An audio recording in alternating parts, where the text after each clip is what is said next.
India கூட்டணியிலும் என்டியிலும் இல்லாத கட்சிகள் எல்லாம் மாயாவதி பாதியா போகும்போது சீமான் வந்து 3.8 8.2 பண்ணிச்சாருங்கிறத பாஜக டெல்லி ஸ்ட்ராட்டஜிக்கல் டீம் வந்து ஆச்சரியத்தோட பாக்குறாங்க.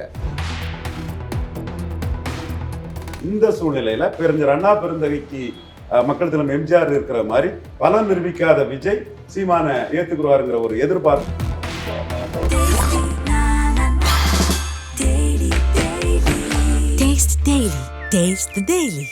விக்கிரவாண்டியில நடுநிலைமைன்னு சொன்னதுமே சிவகார்த்திகேயன் வந்து போல்டா போய் சீமான பார்த்திருக்காருன்னா, அதே மாதிரி விஜய் வந்து தன்னை 214லையும் விஜயகாந்த் மாதிரி நிற்பாரா அல்லது கமல்ஹாசன் மாதிரி mister Vijay I am waiting, mister Vijay I am waiting. அப்போ நான் எஸ் ஏ சந்திரசேகர் ஐயாட்ட கேட்டேன், உங்க மகனை நீங்க பொசிஷன் பண்ணிட மாட்டீங்க 2021ன்னு நான் சொன்னேன்.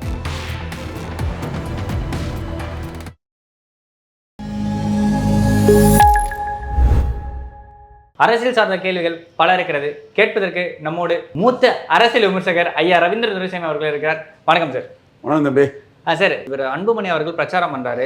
அதிமுக தொண்டர்களே உங்களுக்கு டைரக்டான எதிரி வந்து பாத்தீங்கன்னா திமுக தான், அதனால நீங்க வந்து பாத்தீங்கன்னா பாமகக்கு ஓட்டு போட்டு எங்களை ஜெயிக்க வைக்கணும் அப்படின்ற மாதிரியான ஒரு பிரச்சாரத்தை அன்புமணி கையில் எடுத்திருக்காரு. இந்த ஒரு பிரச்சாரம் அவருக்கு வலு சேர்க்குன்னு நினைக்கிறீங்க? ஓரளவு ஓட்டு இந்த பிரச்சாரத்தை வச்சு கிடைக்கலாம். திமுகவுக்கு வாக்களிக்க மாட்டோம்னு நினைக்கக்கூடிய மக்கள் கிடைக்கலாம். ஆனா அன்புமணிக்கு நான் சொல்லிக்கிறேன், டாக்டர் ஐயாவுக்கும் சொல்லிக்கிறேன், நீங்க தயவு கூர்ந்து ஜெயலலிதா எடுத்த 45% மக்களவை வாக்கையும் பாருங்க. இப்போ எடப்பாடி 20 தான் ரெட்டையில எடுத்திருக்கிறான்னு பார்த்தா 25 எங்க போச்சுன்னு பாருங்க. அது ஆந்திராவுக்கோ கர்நாடகாவுக்கோ போகல, தமிழ்நாட்டுக்குள்ளதான் அது இன்னொரு இடத்துக்கு டிசிபேட் ஆயிருக்குது. சீமானுக்கு வந்து அப்போ ஜெயலலிதாவை ஆதரிச்சாரு, இப்போ 8.22 எடுத்திருக்காருன்னா இழந்தது ரெட்டையில வாக்கு. 8% வாக்க எடுத்தது நாம் தமிழர், 8% நாம் தமிழருக்கு போயிருக்குது. பாஜக குறைஞ்ச வாக்குல இருந்து பெரிய அளவுக்கு போயிருக்காங்க. அவங்க ஒரு 7% வாக்கு என்டிஏ எடுத்திருக்கிறாங்க, பாமகவின் சேர்த்தே சொல்றேன். அது மீதி 10% வாக்கு மு.க. ஸ்டாலினுக்கு போயிருக்குது. அன்புமணி ஐயா அவர்களே, அதிக வாக்கு ரெட்டையில வாக்கு வந்து மு.க. ஸ்டாலினுக்கு தான் போயிருக்குது. கலைஞர் வேற, ஸ்டாலின் வேற. தாயும் பிள்ளையுமா இருந்தாலும் வாயும் வயிறும் வேற. கலைஞருக்கு அரசியல் வேற, ஸ்டாலினுக்கு அரசியல் வேற. கலைஞருக்கு அரசியல் சமூக நீதி சூறையாடல் அரசியலா இருக்கும். கன்னியாகுமரி டிஸ்ட்ரிக்ட்ல ஆன்டி நாடார் பொலிட்டிக்ஸ் தான் கலைஞர் பண்ணுவார். கிருஷ்ணவக, நாயர், வெள்ளாளர், முஸ்லீமு எல்லா ஜாதியிலையும் மெஜாரிட்டி ஓட்டு கிடைச்சி நேசமணியோட அதிக வாக்கு கிடைச்சி காமராஜ் வெற்றி பெற்றாலும் நாடாளுமன்ற தேர்தலில் நாடாளுமன்ற தேர்தல்னு தான் கலைஞர் சொல்வார். அதற்கு பிறகு அந்த மாவட்டத்தில் 7% உள்ள வெள்ளாளர் சமுதாயத்திலிருந்து சுரேஷ் ராஜன் மந்திரி, மாவட்ட செயலாளர் சங்கர்லிங்கம் ராஜ்சபா. அதில் ஒரு மீனவருக்கு கூட 10-12% இருக்கக்கூடிய மீனவருக்கு கூட கொடுக்கல. இப்போ காங்கிரஸ் கொடுத்துருக்காங்க, தாராய் கத்பட் கொடுத்துருக்காங்க. சமூக நீதி பார்வையோட அந்த சகோதரி எம்எல்ஏ ஆனதை வாழ்த்துக்கிறேன், பாராட்டுறேன். ஆனால் கலைஞர் வந்து ஆன்டி நாடார் போலீஸ் தான் பண்ணுவாப்புல. இன்னைக்கு வந்து ஸ்டாலின் வந்து தெளிவாக அதில் உணர்றாரு. மாவட்ட செயலாளராட்டு இந்த நாடாராட்டு மேயரை வச்சிருக்காரு. அப்போ இந்த நாடாரால தான் கன்னியாகுமரி நார்வேலும் தோத்துனா இந்த நாடார்களுக்கு முக்கியத்துவம் கொடுத்த ஒரு அரசியல் பண்ணுங்கிறத அவர் பண்றாரு. நீங்க இன்னைக்கு விஜய் வசந்த் வந்து மற்ற 6% வாக்கு 2019ஓட எல்லாரும் குறையும் போது கூடியிருக்காருன்னா இந்த நாடார்களுக்கு முக்கியத்துவம் கொடுத்து ஸ்டாலின் பண்ணக்கூடிய ஒரு அரசியலும் ஒரு முக்கிய காரணின்னு தான் நான் பார்க்குறேன். இந்த இவர் இங்க லாரி சர்வீஸ் அதிபர் ஒருத்தரை, இந்து நாடார் சமூகத்தை சேர்ந்த ஒருத்தரை வந்து கோயில் நிர்வாகங்கள்லாம் கொடுத்துருக்காரு. அவர் சொந்த பணத்தில் கோயில் நிர்வாகங்கள் எல்லாம் பண்றாரு. இந்து நாடார் சமூகத்தை சேர்ந்த ஒருத்தரை வந்து அவர் என்டர்டெயின் பண்றாரு, அவரை டெவலப் பண்றாருன்னா அவர் ஸ்டாலின் வந்து கலைஞர் பண்ண அந்த சமூக நீதி சூறையாடல் அரசியலை கன்னியாகுமரி மாவட்டத்துக்குள்ள ஸ்டாலின் செய்யலை. அப்போ ஸ்டாலின் வந்து கலைஞர் வந்து வேறுபடுறாரு. கலைஞர் வந்து முதல் அரசியல் சட்ட திருத்தம் காமராஜுக்கு அதிகாரத்தை தான் கொண்டு வந்ததுன்னு சொன்னா அதை ஏத்துக்கிறதுக்கு அவருக்கு மனசு வராது. அதை மறைச்சு தெற்றி திரிச்சு தொடர்ந்து முரசியல் எழுதிட்டு இருப்பாரு. ஸ்டாலின் வந்து முதல் அரசியல் சட்ட திருத்தத்தின் மூலவர் காமராஜுங்கிறத வெளிப்படையாட்டு ஸ்டாலின் சொல்றாரு. அப்போ ஸ்டாலின் உண்மையை சொல்றாரு. அதற்கு காங்கிரஸை சேர்ந்த சில முக்கிய தலைவர்கள் ஒரு ஆதாரங்களை கொடுக்கும்போது ஸ்டாலின் அதை உண்மையை உணர்ந்துடுறாரு. நமக்காக தான், ஸ்டாலின்கிற அதிகாரத்துக்காக தான் இது ஹையர் எஜுகேஷன்ல மெடிக்கல்ல ரிசர்வேஷன் வருது, ஜெயலலிதாவுக்காக தான் 69% உறுதிப்படுத்தப்படுதுன்னு சொன்னா காமராஜருக்கு அதிகாரம் தான் ஃபர்ஸ்ட் கான்ஸ்டிடியூஷன் அமெண்ட்மெண்ட்டை நேரு கிட்ட கொடுத்திருக்க முடியுது. அந்த பெரியார் கருத்துருவாக்கம் பண்ணார். காமராஜோட செல்வாக்கும் அதிகாரமும் காங்கிரஸ் கட்சியை பிடிச்சு வச்சுக்கிட்டு காந்தி கிட்டே பவர் பாலிட்டிக்ஸ் பண்ணிக்கிட்டு பட்டேலுக்கு பவர் பாலிட்டிக்ஸ்ல திணறுன நெஹ்ருவை சப்போர்ட் பண்ண காமராஜுக்கு அன்னைக்கு அடல் பிரான்சைஸ் வந்த பிறகு முதல் எலெக்ஷன் நடக்கல. அப்போ காமராஜுக்கு செல்வாக்கு தான் ஃபர்ஸ்ட் கான்ஸ்டியூஷன் கவர்மெண்ட் உருவாக்கிங்கிறது வரலாற்று உண்மையை பலரும் மறைப்பாங்க. அந்த உண்மையை சொல்றதுக்கு தயங்குவாங்க. ஸ்டாலின் அதை வெளிப்படையா சொல்றாரு. அப்போ கலைஞர் வேற ஸ்டாலின் வேறங்கிற சூழ்நிலையில இது நான் ஒரு சில உதாரணத்துக்காக சொல்றேன். இப்போ தேவேந்திர குல வேளாளர் பாருங்க, அரசு விழா இமானுவேல் சேகரனார் விழாவுக்கு ஸ்டாலின் சொல்லிட்டார். ஏன்னா ராமநாதபுரம் தொகுதியில 6% தமிழ்நாடு ஃபுல்லா திமுக அணிக்கு வாக்கு குறையும் போது நவாஸ் கனி ராமநாதபுரம் மக்களவையில 19ஓட 2-3% வாக்கு கூடுதல்.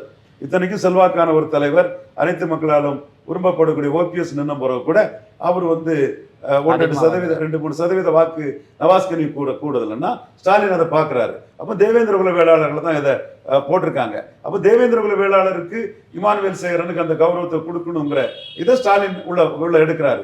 அரசு விழாவாட்டு அக்டோபர் 9 இமானுவேல் சேகரன் பிறந்த நாள், சுதந்திர போராட்ட தியாகி இமானுவேல் சேகர் பிறந்த நாள் கொண்டாடப்படும், ராமநாதபுரம் அரசு அலுவலகத்தில் கொண்டாடப்படும் சொல்லும் போது இன்னைக்கு அந்த சமூக மக்களே ரவீந்திரன் துரைசாமி டீம் இதுக்கு பாடுபட்டாங்கன்னு நம்மளையும் பாராட்டி ஸ்டாலினையும் போற்றி போடுறாங்க. அப்போ கலைஞருக்கு பிரிசனரா பாஸ்ட் அரசியல்ல இருந்து ஸ்டாலின் மாறுபட்ட அரசியலை பண்ண ஆரம்பிச்சிருக்கிறாரு. ஸோ கலைஞர் வேறு, ஸ்டாலின் வேறு. அப்போ கலைஞரை ஏத்துக்கிடாத மக்கள்லாம் ஸ்டாலின் இன்னைக்கு ஏத்துக்கிறாங்க. இதுதான் யதார்த்த உண்மை. இந்த உண்மையை உணராம திமுக அதிமுக திமுக அதிமுகன்னு தான் பலரும் பேசுறாங்க. டேட்டா நான் சொல்றத தெளிவா காட்டுது. கன்னியாகுமரி மாவட்டத்துல 6% 19 விட திமுக அணி இறங்கும் போது கன்னியாகுமரி மாவட்டத்துல அதிகம் விஜய் வசந்த் எடுக்கிறாருன்னா இந்த நாடார்களோட அரசியல் ஆஸ்பிரேஷனை அவங்க ஸ்டாலின் உணர்றாரு. கலைஞர் 69 இருந்தது இந்த நாடார்னாலே எதிரின்னு பார்த்துட்டு இருந்தாரு. இத்தனைக்கும் ஜெயலலிதாவுக்கு எதிராக அரசியல் பண்ணும்போது கூட பிரிசனரா பாஸ்டாட்டு காமராஜுக்கு எதிராக அரசியல் பண்றதாட்டு கலைஞர் நினைச்சிட்டு இருந்தாரு. ஸ்டாலின் குயிவா அப்டேட் ஆகி இந்த நாடார் அரசியலை மதிச்சு அதை பண்றாரு. அதே மாதிரி தேவேந்திர குல வேளாளர் அரசியலை மதிக்கணுங்கிற கோரிக்கையை தொடர்ந்து மு க ஸ்டாலின் அவர்களுக்கு நான் வச்சுக்கிட்டு இருந்தேன். அவர் இதை மதிக்கிறாரு. இந்த மாதிரி ஸ்டாலின் யார் ஓட்டு போட்டிருக்கா, யார் யார் தனக்கு ஓட்டு போட்டிருக்காங்கிறதெல்லாம் குயிவைவா கலைஞரை விட புத்திசாலித்தனமான ஒரு தலைவராட்டு அதை முன்னெடுத்துட்டு போறாருன்னு சொல்லும் போது கலைஞருக்கு இருந்த அந்த எதிர்ப்பு ஸ்டாலினுக்கு இல்லைங்கிறது தான் 100% உண்மை.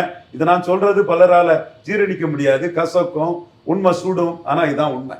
நீங்க சொல்றதை பார்த்தா எச் ராஜா சொன்ன மாதிரி தான் Stalin is more dangerous than கருணாநிதின்ற மாதிரி, மோர் இன்ஃப்ளூயன்ஷியல் தான் கருணாநிதி, மோர் இன்டெலிஜென்ட் தான் Karunanidhi. It is a fact. Call it spade as a spade. Okay sir.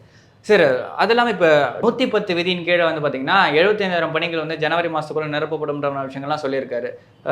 Already பார்த்தீங்கன்னா நடக்கிற தேர்வில் ஒரு சில முறைகேடு நடக்குதுன்ற மாதிரி விஷயங்கள்லாம் ஓடிக்கிட்டு இருக்கு. இப்போ எலெக்ஷனுக்காக இவர் நடப்புறாருன்ற மாதிரி ஒரு பேச்சு இருக்கும்ல. ஹீஸ் இன் பொலிட்டிக்ஸ் எலெக்ஷனுக்காக தான் பண்றாரு.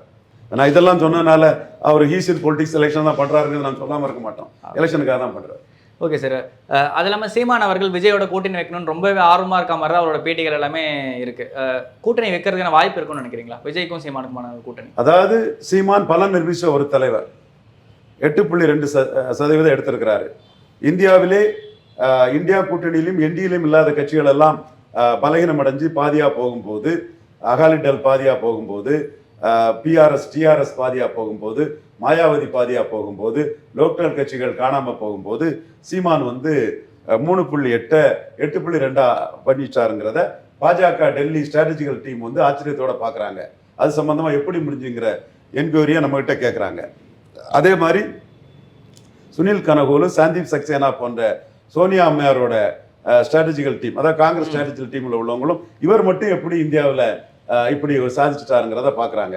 ஸோ பாராளுமன்றத்திலே 2 மடங்கு போனவர் சட்டமன்றம் வந்தால் 6.8 2 மடங்காட்டு சீமான் உயர்த்துவாருங்கிறது தான் கான்செப்ட். இந்த சூழ்நிலையில பெருஞ்சர் அண்ணா பெருந்தகைக்கு மக்கள் தலைவர் எம்ஜிஆர் இருக்கிற மாதிரி பலன் நிரூபிக்காத விஜய் சீமானை ஏத்துக்குருவாருங்கிற ஒரு எதிர்பார்ப்பு சீமான் கிட்ட இருக்குது. 100% அது இருக்குது. ஏன்னா இங்க திராவிடத்தை தமிழ் தேசியம் தான் ஒழிக்குன்னு பேசிட்டாரு. தமிழ் தேசியம் அப்ப தான் சிஎம் தான் விரும்பக்கூடிய ஒரு ஆட்சி முறையை திமுக அதிமுக நிர்வாக சேர்க்கையிட்ட சரி பண்ணி நல்ல நிர்வாகத்தை நாம் தமிழர் சீமான் தான் முதல்வராக இருந்து கொடுக்க முடியும் நம்புறாரு. அதற்கு விஜய் வந்து என்ன சொல்றாருங்கிறத வெளிப்படையா ஒண்ணுமே சொல்லலை. இதுல இன்னொரு கூர்மையா நம்ம பார்க்க வேண்டிய ஒரு விஷயமும், விஜய் விக்கிரவாண்டியில நடுநிலைமைன்னு சொன்னதுமே சிவகார்த்திகேயன் வந்து போல்டா போய் சீமானை பார்த்துருக்காருன்னா, சீமானுக்கு அண்ணா மாதிரி ஒரு வேல்யூ இருக்குது. அண்ணாவை ஆதரிச்சதுல மக்கள் தலைவர் எம்ஜிஆருக்கு ஒரு மினிமம் கேரண்டி கிடைச்சது. அண்ணா வந்து வட தமிழகத்துல 15% வாக்கும், 15%ன்னா வட தமிழகத்துல 30-35 வரும், ஒட்டுமொத்த தமிழகத்துல 15ன்னா இங்க வரும். அதுவும் அவர் பெரிய பாப்புலாரிட்டி, அவருக்கு அவர் கூட நிறைய டீமா நிறைய பேர் இருந்தாங்க. அந்த டீம்ல மக்கள் திலகம் ஒருத்தர் எம்ஜிஆரும் இருந்து அண்ணாவுக்காக பல பொருளாதாரம், உடல் உழைப்பு எல்லாமே செய்து பாடுபட்டது. திமுக தொண்டர்கள் மத்தியில் எம்ஜிஆருக்கு ஒரு பெரிய பூஸ்டர் கொடுத்தது, பெரிய பப்ளிசிட்டியை கொடுத்தது. அது அவருக்கு ஒரு மினிமம் கேரண்டியை கொடுத்தது. அதே மாதிரி இன்னைக்கு சீமானால ஒரு நடிகருக்கு வந்து உலகளாவிய மார்க்கெட்ல வேலுப்பிள்ளை பிரபாகரன் சீமான்னு ஒரு பிராண்டிங்ல மினிமம் கேரண்டியை பாரிஸ், லண்டன், கனடா, அமெரிக்கா இங்க உள்ள ஆடியன்ஸ் மத்தியில கொடுக்க முடியும். அதே போல தமிழ்நாட்டில் ஆந்திரா, கர்நாடகா, மும்பை, டெல்லி இங்கேயும் கொடுக்க முடியும். தமிழ்நாட்டில் 35 லட்சம் வாக்காளரோட பெற்றிருக்காரு, அதையும் கொடுக்க முடியும். இதை மையமா வச்சுதான் மைக் படத்தை போட்டு விஜய் விளம்பரம் கொடுத்தாருங்கிற கருத்து கூட பரவலாக்கப்பட்டது. இப்போ வந்து விஜய் நடுநிலைமைன்னு சொன்னதும் சிவகார்த்திகேயன் வந்து சீமானை பார்த்திருக்காரு. சிவகார்த்திகேயன் ஒரு பொதுத்தள கலைஞர், குறைஞ்ச நாட்கள்லே இப்படி ஒரு பாப்புலாரிட்டி எந்த நடிகரும் பெற்றதில்லை. இப்படி ஒரு ரேஞ்ச குறுகிய காலத்துக்குள்ள சிவகார்த்திகேயன் பெற்ற மாதிரி 20 வருஷமா பெற்றிருக்காரு சிவகார்த்திகேயன். சோ சிவகார்த்திகேயன் அனைத்து தரப்பு மக்களுக்கும் பொதுவானவர். குறிப்பா ரஜினி ஆதரிச்ச மக்கள் தரப்பு தான் சிவகார்த்திகேயனை ஆதரிக்கிறாங்க. அவர் வந்து இன்னைக்கு சீமானை பார்த்திருக்காருன்னா அவருக்கு அந்த சினிமா மார்க்கெட் வேல்யூ கூடுங்கிறது தான் சினிமா பண்டிட்ஸ் எல்லாம் சொல்றாங்க. ஸோ இப்படி ஒரு சக்தி வந்து சீமானுக்கு இருக்குது. என்னோட பார்வையில் அண்ணாவை எம்ஜிஆர் ஆதரிச்சதுனாலும் சரி, காமராஜர் சிவாஜி ஆதரிச்சதுனாலும் சரி, ராஜேந்தர் கலைஞர் ஆதரிச்சதுனாலும் சரி, பாக்கியராஜ் எம்ஜிஆர் ஆதரிச்சாலும் சரி, ராமராஜன் ஜெயலலிதா ஆதரிச்சதுனாலும் சரி, எல்லாருக்குமே அவங்க சினிமாவுக்கு லாபம் தான். அரசியலுக்கும் சினிமாவுக்கும் அவங்க செய்த தவறுகளால் அவங்க திரும்ப பின்னடைவு சந்திச்சிருப்பாங்க. சரியா பண்ணவங்க மேல ஏறி போயிருப்பாங்க. இதுதான் உண்மை. அப்போ சீமான் இன்னைக்கு வந்து ஒற்றை தலைமையாட்டு மிகப்பெரிய மக்கள், அதாவது இளைஞர்கள் ஆதரவு பெற்றவர் இருக்கிறார். அப்போ சீமான் கூட ஒரு நடிகர்னா அவருக்கு ஒரு மார்க்கெட்டிங், அவருக்கு பிளஸ் தான். விஜய் என்ன செய்ய போறாருங்கிறது எனக்கு தெரியல. ஐ எம் வெயிட்டிங். எல்லாம் சீமான் சொன்னார்ல, ஐ am waiting.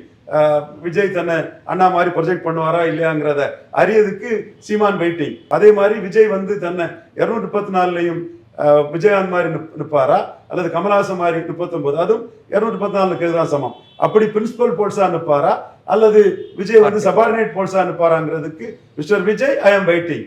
Mister Vijay I am waiting. விஜய்க்கு ஆலோசகர்களே ஐ எம் வெயிட்டிங். ஒன் வந்து அதுக்கு நான் வெயிட் பண்ணிட்டு இருக்கிறேன். அதுக்கு பிறகு விஜய் பற்றி என்னோட கமெண்ட்டை சொல்றேன். ஏன்னா பொசிஷனிங் ரொம்ப முக்கியம். எஸ் ஏ சந்திரசேகருக்கு நான் சேலஞ்ச் பண்ணேன், உங்க மகனை 2024 பொசிஷன் பண்ணிட மாட்டீங்க மிஸ்டர் எஸ் ஏ சந்திரசேகரன் சொன்னேன். அவர் எல்லா பேட்டியிலையும் வந்து அவருக்கு மகனை பற்றி பேட்டி கொடுத்துட்டே இருப்பாரு. அவரே புதிய தலைமுறை, நியூஸ் 18 எல்லாம் வந்து அப்பாவுக்கு மகன் மேல பாசமா இருக்குது ஏற்கதான். அது நம்ம தப்புன்னு சொல்ல முடியாது, இயல்பான ஒன்றுதான். நம்ம சமுதாயத்துல எந்த ஃபாதர்னாலும் மகன் மேல பாசமா இருக்கிறது வந்து இயல்பான ஒன்றுதான். அந்த பாசத்துல வந்து அவர் விஜயை பற்றி ஏதாவது ஒரு பேட்டி கொடுத்து அரசியலை பேசி விஜயை பற்றி பேசிட்டு இருப்பாரு, மகனை ப்ரொமோட் பண்ணிட்டு இருப்பாரு. அப்போ நான் எஸ் ஏ சந்திரசேகர் ஐயாட்ட கேட்டேன், உங்க மகனை நீங்க பொசிஷன் பண்ணிட மாட்டீங்க 2021ன்னு நான் சொன்னேன். ஸோ பொசிஷனிங்கிறது அரசியல ரொம்ப முக்கியமானது. எங்க அண்ணன் ரஜினிகாந்த் கூட நான் என்டிஆர் கணையா நான் பொசிஷன் பண்ணேன். எங்க அண்ணன் 15% சொல்லி சொதப்பிட்டாப்ல, அது வேற விஷயம். ஸோ விஜய் எப்படி தன்னை பொசிஷன் பண்ண போறாரு அதுதான் ரொம்ப important. Mister Vijay, again I say I am waiting. நீங்க எப்படி உங்களை பொசிஷன் பண்ண போறீங்க? பிரின்சிபல் போல்ஸா சபார்டினேட் போல்ஸா? சோ விஜய் தன்னை பொசிஷன் பண்ணிட்டு until then I reserve my comments on Mr. Vijay. இவ்வளவு நேரம் உங்களை பொன்னான நேரத்துக்கு பகிர்ந்து நன்றி சார். தேங்க்யூ.